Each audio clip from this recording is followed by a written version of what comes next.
Hi, I'm Chris. I'm the series editor for 100 Years of Beauty, and you might recognize this familiar face. This is Karen. Hello. And she'll be joining us for more 100 Years of Beauty projects in the future. So That's right.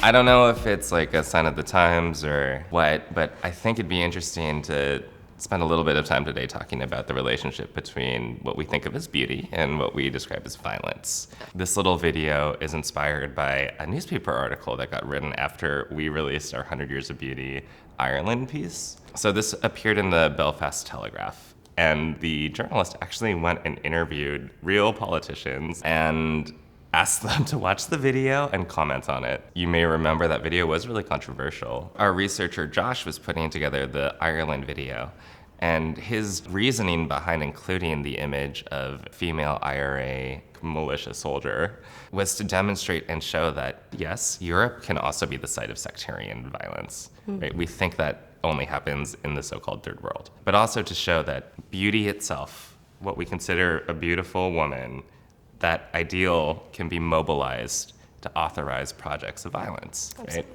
I think it's like really interesting to me that the Irish senators were so upset that we were glamorizing the IRA woman when in reality, that woman's image was on a mural. People literally objectified and sexualized that form of violence. Yeah. And all we're doing is reminding you that that happened. They talk about our Korea video. They talk about watching other videos. Why is it so outrageous to you that a white woman holding a gun is somehow so much more outrageous than a woman in the Philippines holding a gun? I read into that a kind of denial or like a evasive maneuver to thinking about how like Europe itself is a battleground. Europe itself is rife with sectarian violence. And these are parts of history that we believe need to be talked about, and beauty intersects with a lot of these moments. You think you're going in to look at makeup. The reality is you are about to embark on a story of people's history, of people's response to events, and get an understanding of how people have wanted to express themselves over the years. And that's going to cover a lot of stuff. As we've been doing research in 100 Years of Beauty, we've encountered lots of images of beautiful women holding guns. I'm thinking of the Soldaderas in Mexico, Yes. the Hawk Rebellion in the Philippines, Israeli Defense Forces, right?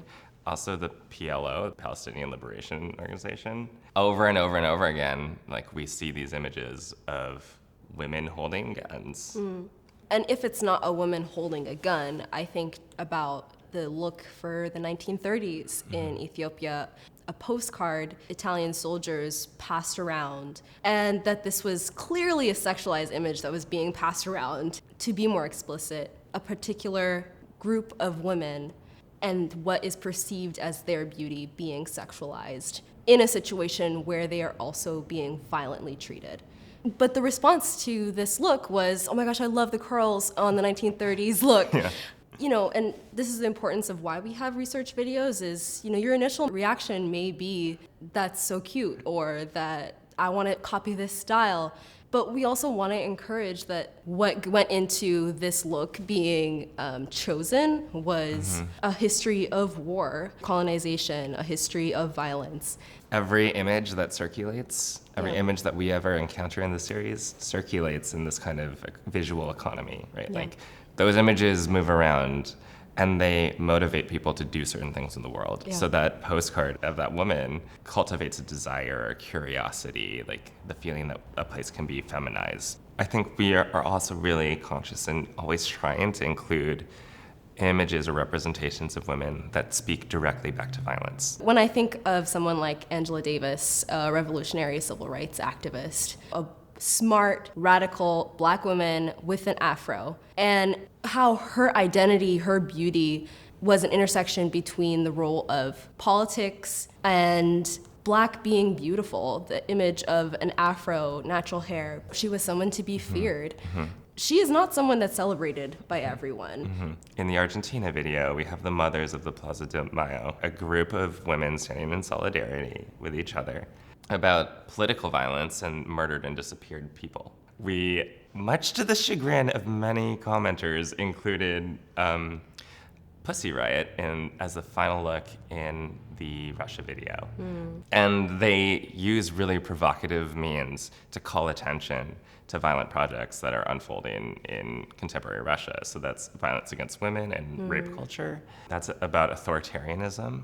And then we have all of these images of women where beauty is naive or innocent. Beauty is not deployed for political purposes, and we still see that it gets used for political projects.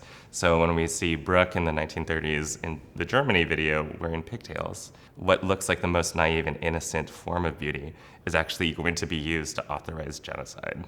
When we worked with Sage, our model for the 100 Years of Beauty Navajo Nation video, we all agreed that Sage was really insistent too on making sure that we end that video with a message, no dapple, right? Like to say that constructing a pipeline that endangers a watershed for indigenous people in the United States is colonization, and that literally is violence, right?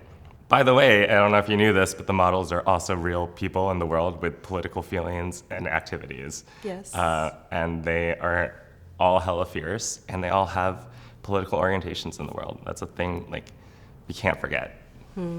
I think like one thing that we all need to do as people that live in this world right now is to think really critically about what images do, how they circulate, where they go, what material effects that these images actually have in the world. Because more than ever, we're in a politically unstable and frightening time, right? Like, we need to actually look around and open our eyes to those things. And don't forget to comment and tell us everything you think. Yeah, we love hearing from you guys, so keep commenting.